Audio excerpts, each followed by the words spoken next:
ci retard bi di gërëm di sant mbooloo bu fi ñëw tey pour fekk si tey conférence de presse bi di gërëm di sant tamit coalition Yewwi Askan Wi ci seen teewaay wante ngeen may ma tamit ma gërëm ma sant tamit coalition Yewwi Askan Wi ci seen taxawaay ak ci jàppale bu ñu may jàppale ci agression bu may dund nii ak tamit agression bu ñuy teg nii ci kaw démocratie wu Sénégal te coalition conférence des leaders yëkkati seen kaddu jaarale ko ci Khalifa Ababacar Sall ak ci Ousmane Sonko di leen di gërëm di leen di sant di gërëm tamit di sant bu baax a baax sénégalais yi nekk fii biir réew mi ak ñu nekk bitim réew ci seen soutien ci seen ay message ci seen ay encouragement lii conférence de presse bi du ko waral mooy caaxaan bu ñu fi woote mooy nguuru président Macky Sall ne dañuy woote tribunal mercredi le 10 novembre ne dañ may àtte ci xeex bu fi amoon fii ci buntu mairie bi 10 ans ci ginnaaw 10 ans laa wax ci ginnaaw loolu ci 2011 la woon ngeen may ma rek ma xaw a delluwaat tuuti ci ginnaaw parce que ñu bëri dañuy wax ci dossier bi te luñ ci wax xamuñ ci lu bëri parce que xaw na yàgg donc ñu bëri sax dañuy dem sax ba fàtte lu bëri ci dossier bi dossier bi daanaka xew-xew bi bu muy am dañ doon xeex 3e mandat ñu ne 3e mandat du fi am justice bi def leen neex nguur bu fi nekkoon ñu jox leen 3e mandat mu am fi lu toll ci 17 sénégalais yi fi ñàkk seen bakkan 17 ci lan ci 3e mandat dañ ko fiy tere ñu fi nekkoon forcé justice bi jàppale leen ci loolu ba 3e mandat bi am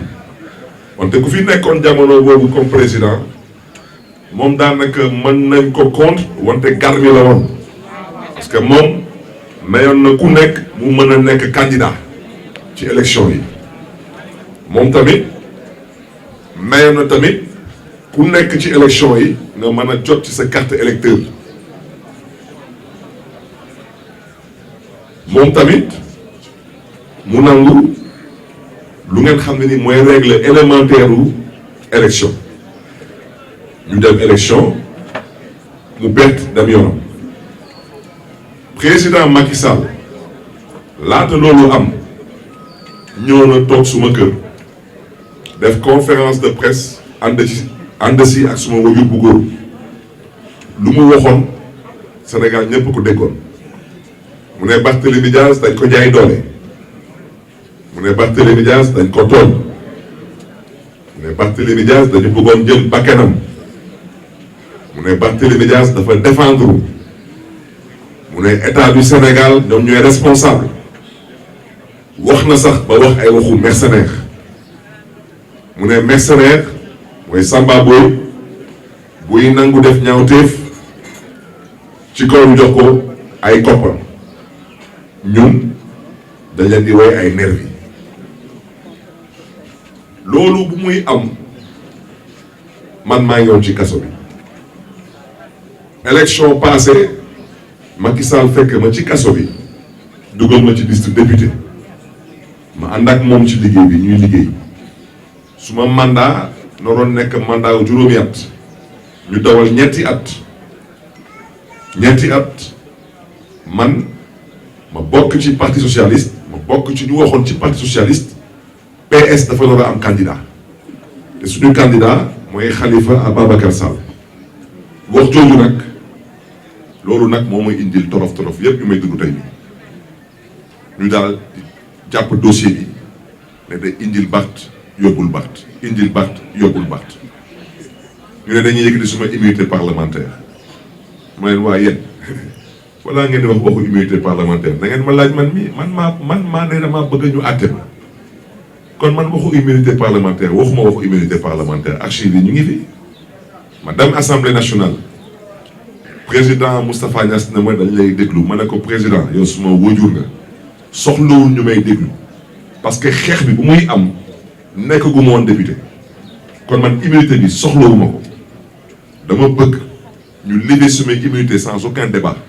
noonu la mbir bi tëddee ñu dem tribunal gars yi dañ may àtte ñu àtte ma ñu ne man dañ may daan ñaari atu kaso te ci ñaari at yi dañ may tëj juróom-benn weer fekk nag juróom-benn weer jooju tëdd naa ko ba pare kon su ma neexoon sax su ma benn avocat ne ma soxlawoo appel parce que soo gisee luñ la condamné loolu meurtre amu ci crime amu ci kon loolu mënu la tere nga bokk élection ma ne ko déet day yomb ma ne ko man mënu ma nangu ñu may tëj benn fanu kaso même ak sursis dañ ma tooñ ma ne ko nag balaa may dee ñu ne ma dañ may naa fay 25 millions njabootu waajooju te mu nekkoon nervi Macky Sall di ko woowee mercenaire nervi yooyu tey ñoom ñoo nekk ci dëkk bi di song Ousmane Sonko di song Guy Marius Sagna mois de mars lu toll ci 14 sénégalais ñàkk seen bakkan ci réew mi ñu gis fi ay nit du ñu ay policier du ñu ay gendarme ay ponk lu nit yor seen ay fetel di dox ci mbedd yi di dugg ci ay kër di boom ay doomu aadama ñëpp ko fi gis tout le monde 14 sénégalais ñoo fi ñàkk seen bakkan procureur de la république nee na dafa gumba moom nee na moom mënutul gis ministre de la justice nee na moom dafa gumba dafa tëx loolu moo fi am ñoom nag 10 ans ñu ngi may topp ci benn laa wax benn nervi bu fi ñàkk bakkanam ci lan ci ñaawteef wante 14 sénégalais yu ñàkk seen bakkan ñu boom leen ci mbedd bi kooku moom daanaka soxlul sax ñu ciy wax ñu ci débat parce que dossier amul procès amul enquête amul te dégg ngeen président Macky Sall wax na leen ko jam ñaajoo dina leen lu fi amoon mois de mars xawma lan du fi amati dama ne su la jinne pese defaatal lu ko defoon mars rek nga xool lu fi amati dama ne dossier bii bañ may àtte ma jàpp ni luñ ma daan du dëgg du yoon ma appel ñu jël appel bi ne dañ may jugé appel bi moom bañ may woowee cour d'appel ba tey dañuy renvoi di renvoi lu tax ma ne dinaa ci wax parce que kilifa bu waxul dëgg wala kilifa bu wax dëgg bu dëppwul ak dëgg ku wax dëgg yàlla xaw ma nañ lay woowee ci wolof wante ci tubaab daal man tubaab moom ñun moom la ñu namp te damay bañ a wax bu ñagas wante ku fi toog nga ne yow Barthélémy Diaz depuis le 7 juillet xamoon na que le 10 novembre dañ koy woo tribunal wax boobu wax jooju dëppawul ak dëgg mooy lu tubaab di woy mensonge yéen waa presse bi am ngeen internet yomb na vérifier am ngeen Google yomb na vérifier na ngeen dem ngeen tapé le 8 octobre 2020 ngeen xool le 8 octobre 2020 dañ maa renvoyé au 18 octobre 2020 ma ñëw 18 octobre 2020 juge bi bëggoon ko renvoyé ay décembre noonu ay janvier ma ne ko sëriñ bi mu ne ma naam ngeen may ma nag mu nuyu ko sargal ko mi ngi tudd Serigne Bara Gueye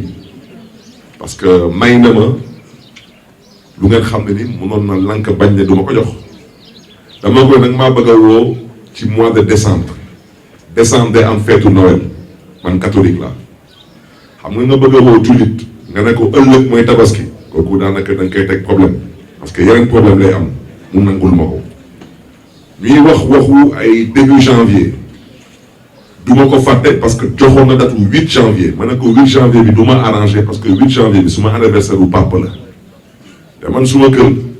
daanaka ñun ay gourmet lañu ñun anniversaire ñun daanaka ñun moom daanaka dañuy ngénte rek di ngénte rek di dem du ma sa jeex ñuy wax di wax mu ne ma ban date moo lay arrangé ma ne ko monsieur le juge ma ne ko man damay dem Canada ma yor suma ay këyit ak yëpp ma ne ko damay dem ci benn école bu ñuy wooyee York University bu nekk Toronto suma inscription bi nii damaa ngi dem defi benn master ma bëggoon nga may ma dem ba mu pare suma master ma ñibbisi ba may dem sax ba may ñibbisi mi ngi tombé ak affaire Covid bi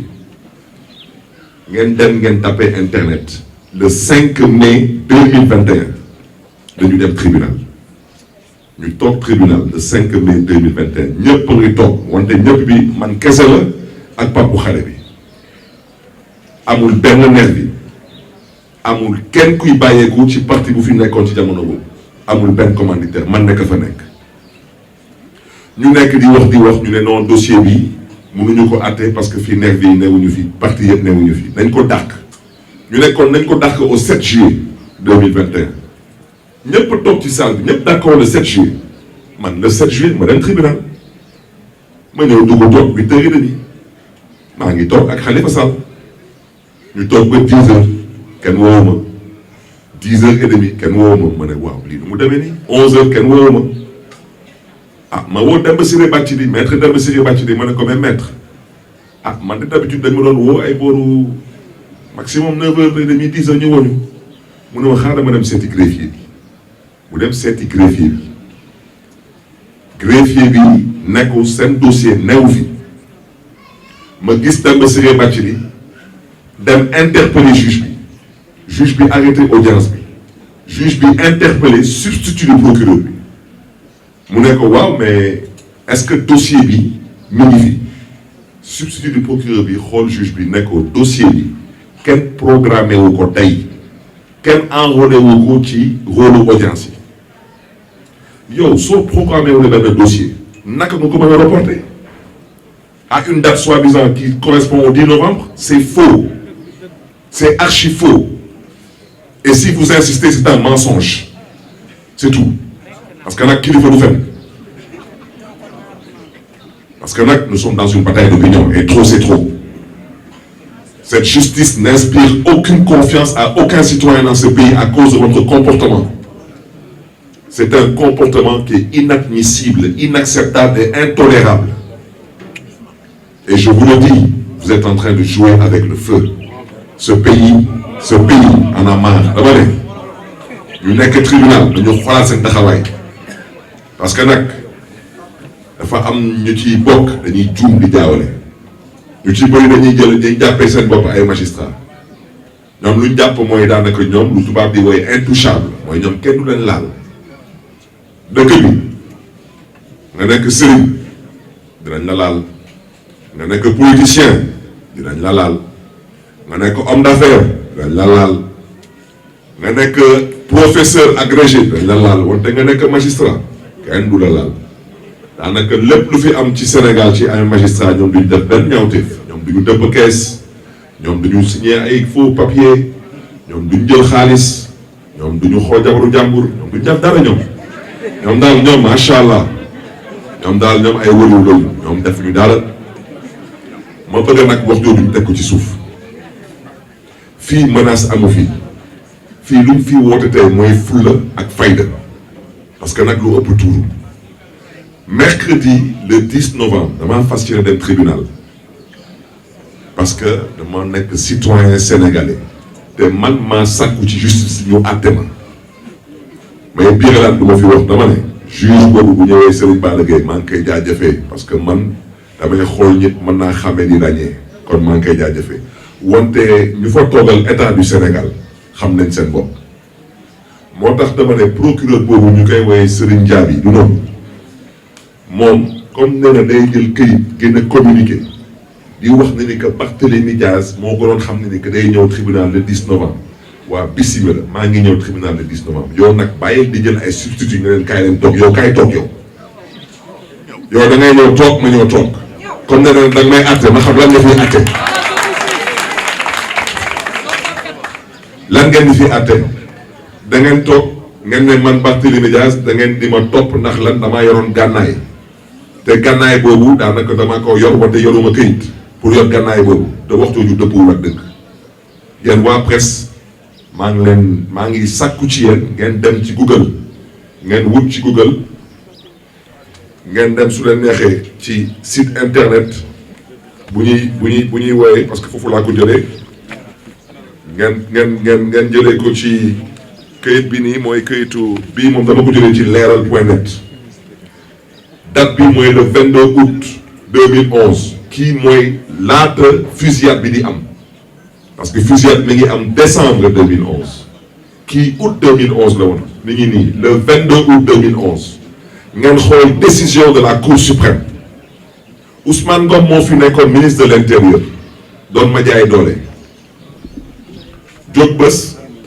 woo waa DST mooy direction de la sûreté du territoire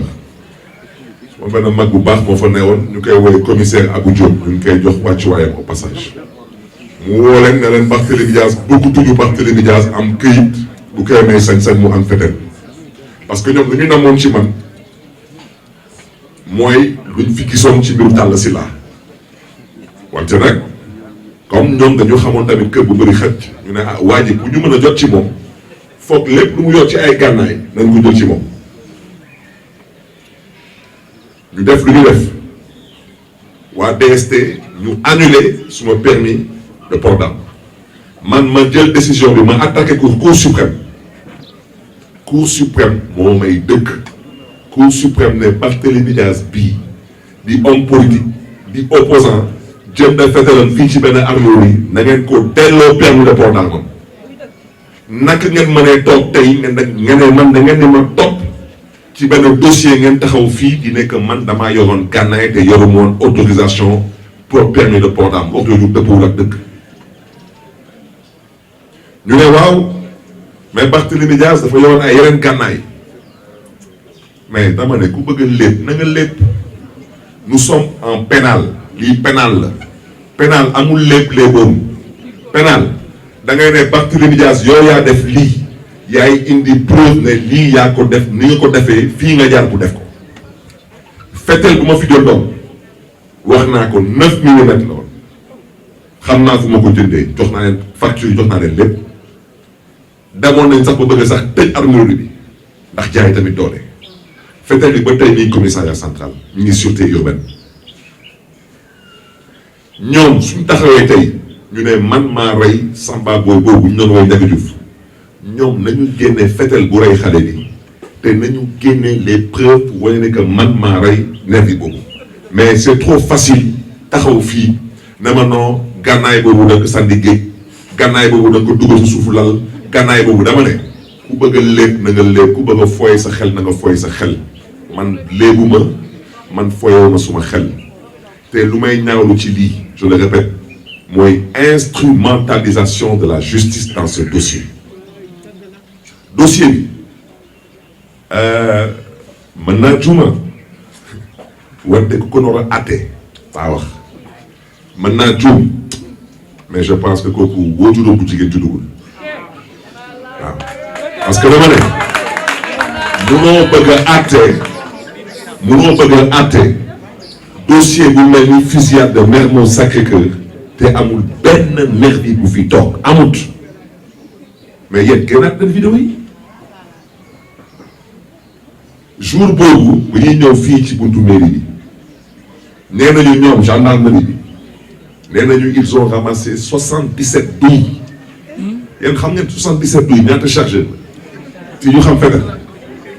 kooku naka la benn nit moom kese di génne ci mbedd bi di moom kese rek muy fet di tiir ñu moom kese rek 77 douilles c'est au moins 5 chargeurs xeex bi TFM lu mu wane ci xeex bi loolu bokk matul sax 20% wu xeex bi nga ñëw taxaw tey nga ne da ngay àtte rek Barthélémy Dias ak ay garde du corps wante parti bu fi nekkoon jamono boobu joroon ay otom joroon essence am génne xaalisam fay ay Samba Boy comme tey rek parti bi nu mu ko defee même chose ñooñu parti boobu amul benn responsable bu ci dugal loxo kenn ci ñoom def ko te eux tous ils sont encore là vivants tous ñu dem ba ci biir ñu ne bon mais nervi yi ñoom tamit amul kenn ku ci condamné tam leen ngeen xool première instance lu ñu condamné nervi yi amul kenn ku ci condamné 1 jour de prison ñoom ñëpp dañ leen condamné ay association de malfaiteurs ay rassemblements illicites mais Barthélémy Dias qui s'est défendu dans une institution de l'État au prix de sa vie alors lui il est poursuivi pour coup mortel. Voilà moom la ñuy topp moom la ñuy poursuivre moo tax ma ne man damaa fas yéene dem tribunal mercredi le 10 wante demuma tribunal pour ñu may fooye ak di ma kokkali parce que affaire bi mi ngi commencé bëgg a ñëw leneen damay dem tribunal pour ñu àtte Barthélémy Dias ak vider dossier bi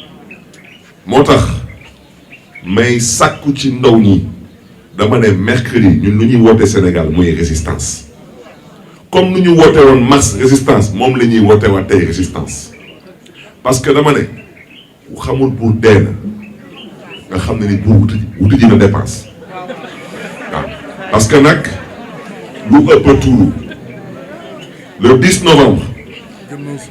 ginnaaw suba la dinaa dem tribunal wante suñ fa toogee nu ko waxee waa ji di layam yu noonu suñ fa toogee di layam yi laa wax man su ko gaañee xamulee ma xamal leen ko man dama nekk candidat élection locale coalition Yewwi Askan Wi ci mairie de Dakar te damay dem campagne yi lu may bañ rek parce que man duma menacer kenn man damay wax lu may def ku mu neexul tamit na la yàlla may xolu muñ wante lu may def dinaa leen ko wax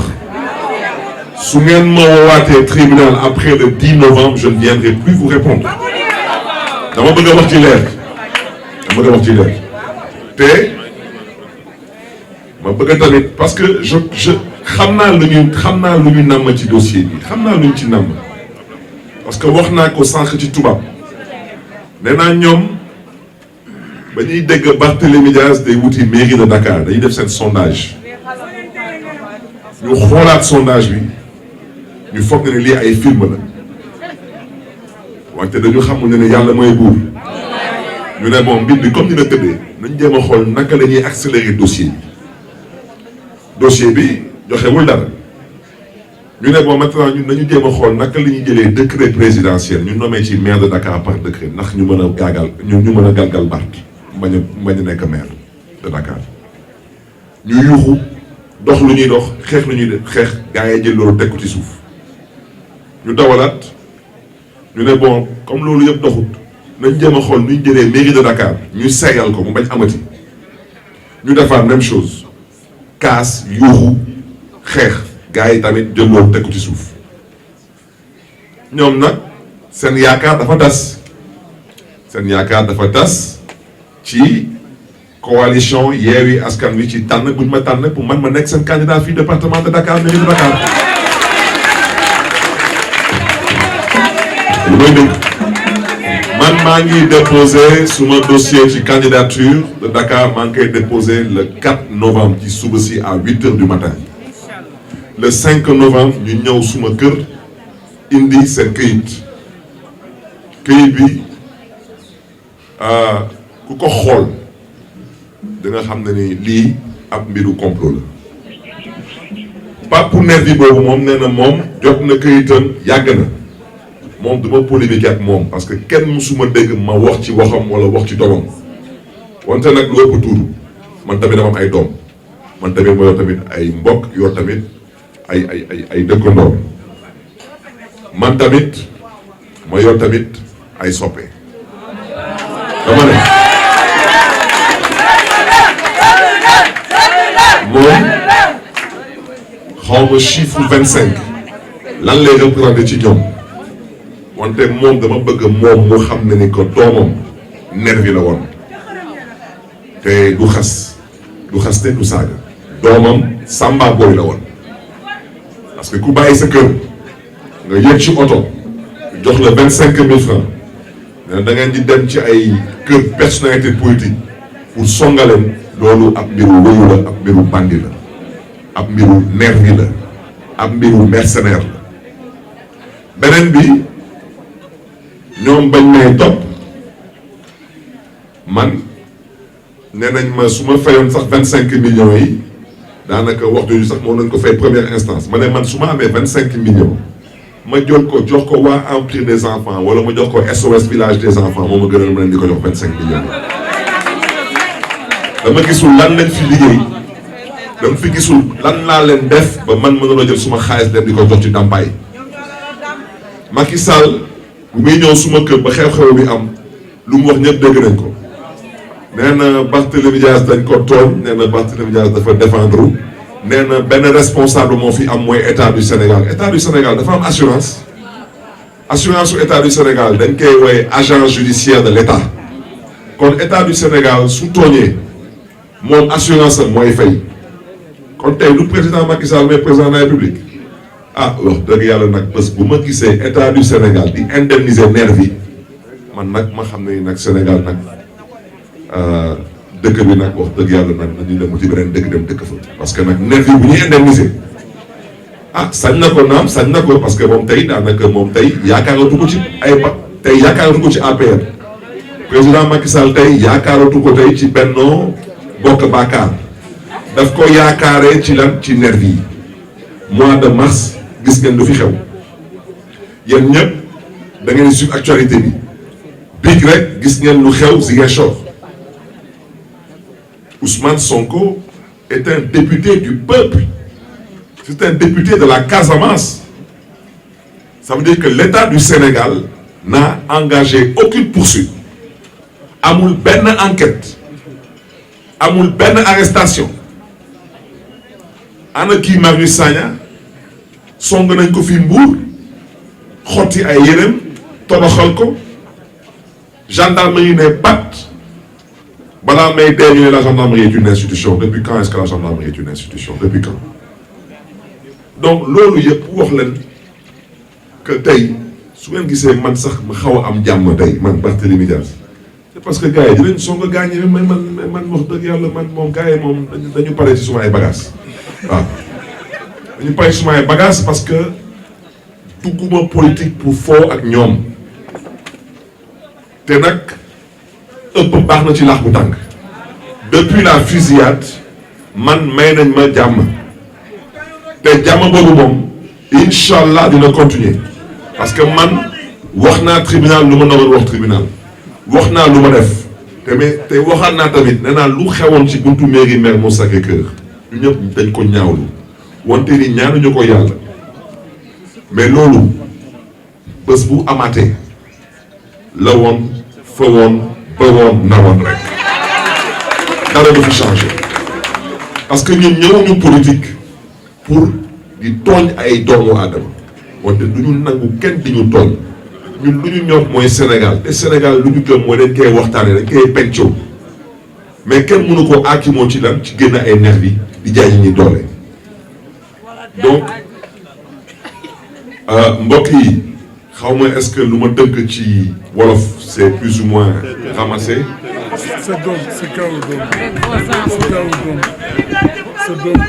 waaw dama ma ne effectivement ma ne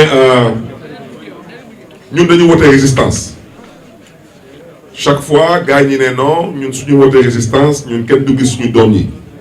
dañuy jël doomu jàmbur yi ne leen dem leen ci mbedd bi dama ne man mercredi dama fas yéene dem tribunal ak suma doom yi parce que suma doom yi dañu bokk tey ci lu ma gën a metti ci dossier bi wax naa ko nee naa man suma yaay benn doom bu góor rek la am mooy man mi yàlla dogal mu xawoon am ay torof ak yaram moom dossier bi da koy xaw a perturbé wante ñu ngi sant yàlla wante dama am ñetti doom su ma caat ñetti ñëpp judduwuñu fi caat bi xew-xew bi bu muy am ñeenti at la amoon ñeenti at xamu ci dara ndeysaan muy dem école xaritam yi di ko tooñ ñu koy tooñ di ko tooñ bés ma ñëw fekk ko ci kër gi ma ne ko lan ngay def fii mu ne ma noonu dew ma école mu ne ko tax demoo école mu ne non man dew ma école parce que saa yu may dem école su ma xayti dañ may tooñ ma ne ko dañ lay tooñ